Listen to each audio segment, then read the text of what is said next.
Hi guys. CohhCarnage here with a base tour.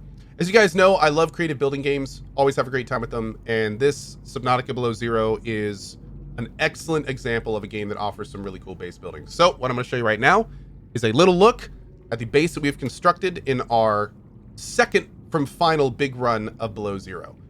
This game is still early access. It's not done. So it's got a little bit more work to go. They're going to be adding in more modules. They're going to actually be redoing the main story and a bunch of stuff. So we will be doing another big playthrough this game later. But we had a lot of fun this time. And I thought I'd show you what we did. So we'll start here. This is our little bedroom.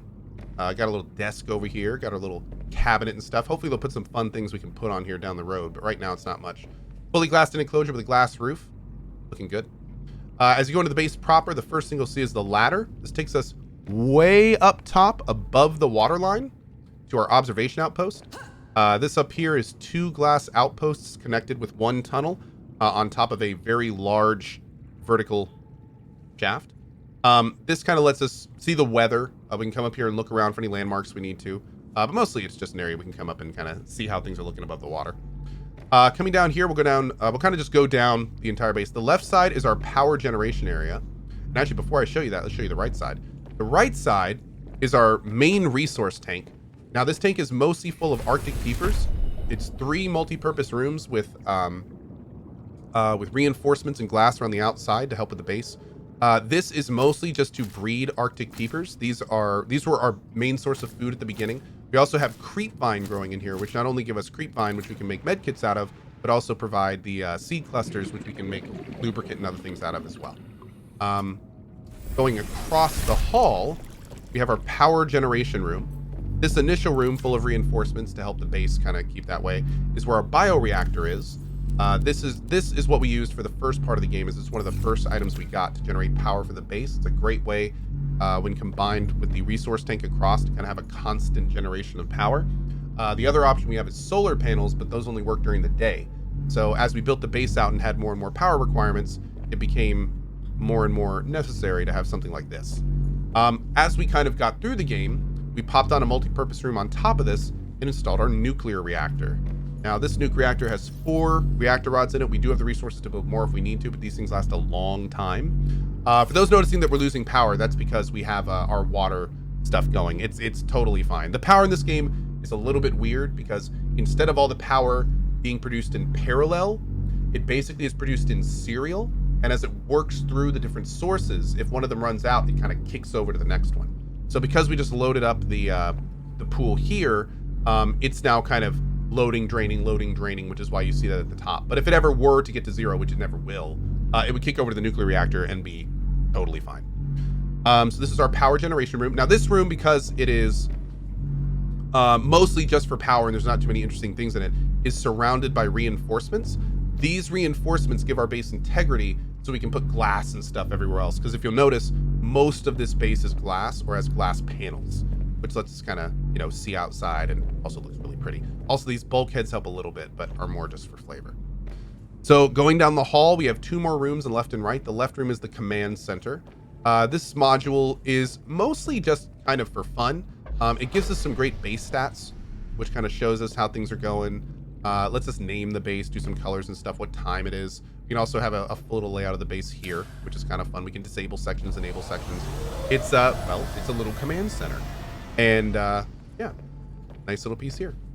Then we can run across the hall to our scanner room. This scanner room helped us immensely during the course of the playthrough. This room here allows us to mark different materials for scanning, which will then just pop right up on our HUD via a plugin that we have inside of our character. This helps us get things like nickel when we need it. Well, not nickel, lead, copper, gold, silver. I said nickel, but nickel's actually a little bit deeper than this scanner goes right now. So yeah, pretty cool stuff. I don't even know what that is. We'll see what that is later. Yeah. You also can make upgrades to this, but I never really got to the point that I needed to because every resource we needed was in the initial area that we had. And we do have a lot of resources, so yeah.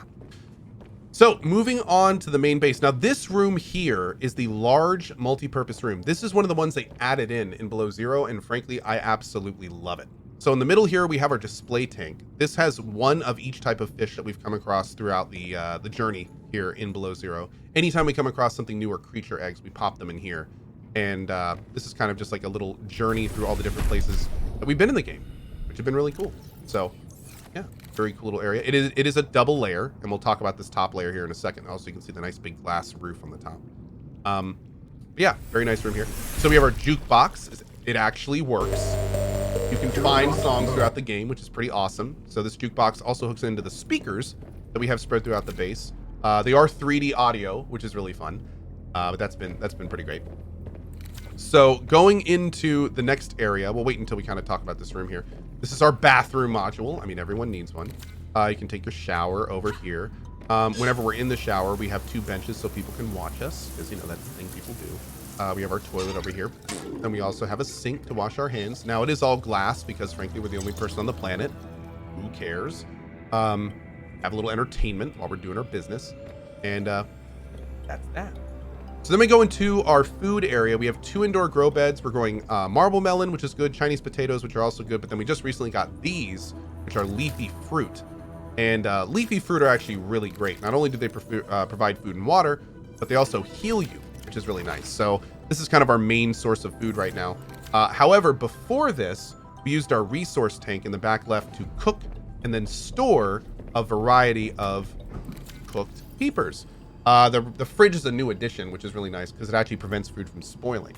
So we kept everything in here for that. We still have some food in there, but right now we're mostly doing the leafy fruit, which is really nice. A little bit of weirdness with the leafy fruit, picking up the fruit in the plant, but that's... Next right here, we have our main entrance to the base. When you come in here, this is also our main production area. So we've broken up our minerals into a variety of different things. All of these are used in some way or another with things that we've used. Once we kind of got down where everything is, making things became super easy, super productive. And yeah, I generally tend to do things like this in bases to kind of keep the flow up when we're working through the construction phase of the game. And that's been going really well. Over here, we have our battery rechargers for both our vehicles and our equipment. We've got our fabricator. I mean, this honestly is probably the main thing here. And then we have also our modification station, which helps us build like little mods like the heated knife and enhanced tank, which we're not using because we have a booster tank. But yeah, all that fun stuff. Then we go into our main water area. This area, there we go. There's our coffee Americano, delicious. This is our main water production area. This is a filtration machine, which makes a lot of very high quality water. We actually used the main tank in the middle room as a bladderfish breeding tank for a while for water. But once we found the water filtration, this became our main source, which we now kind of store whenever we don't need in here for all that good stuff, which is pretty great. Finally, we've got our 2 different moon pools. This is our first moon pool for the prawn. We have a nice little foundation underneath, so when you actually get in this guy, instead of just plummeting to the depths, you have this nice little stop right here on the bottom, and we can do whatever we need to from there.